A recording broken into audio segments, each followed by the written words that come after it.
Mr. Speaker, sir, I beg to move the cut motion standing in my name. I wish to point out that there is great need to waive the sales tax on perishable articles like fruits, fish, etc.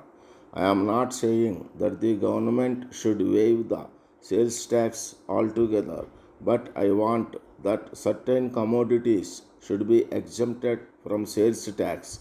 In this connection, I would like to say that the income from sales tax has been very good, but at the same time the government do not see the hardship caused by this tax to the poor people.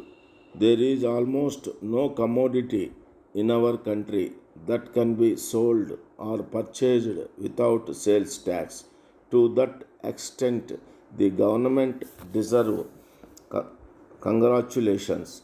But I do not know why the government should not exempt a few perishable articles from sales tax.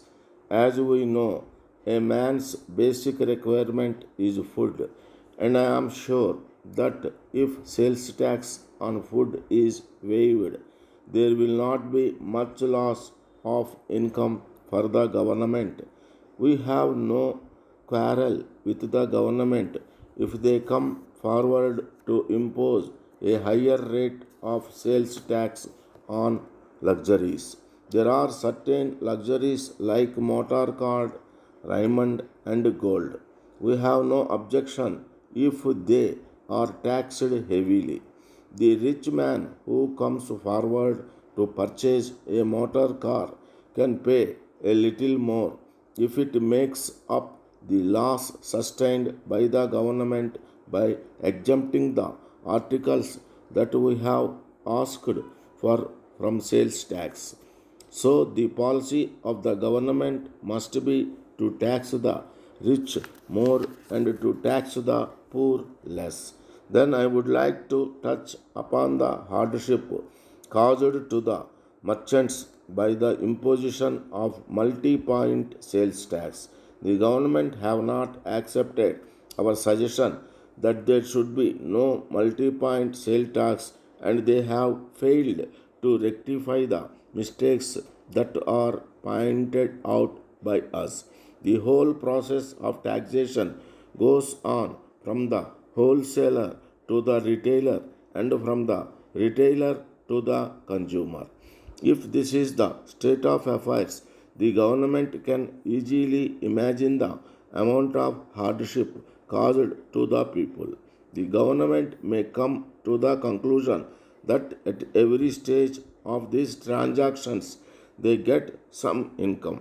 So far as the finances of the government are concerned, it may be a sound principle, but the government must also consider how much the people are affected.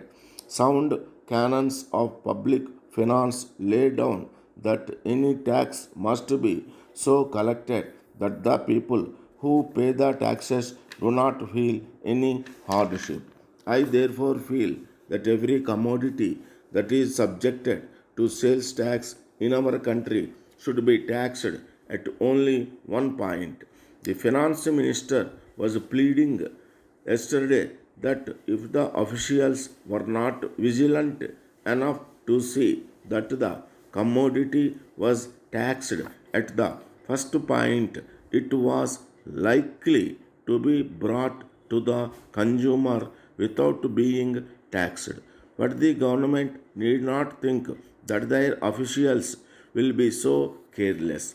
The finance minister was good enough to mention yesterday that there were a few commodities like cotton and cigarettes which were being taxed at one stage only.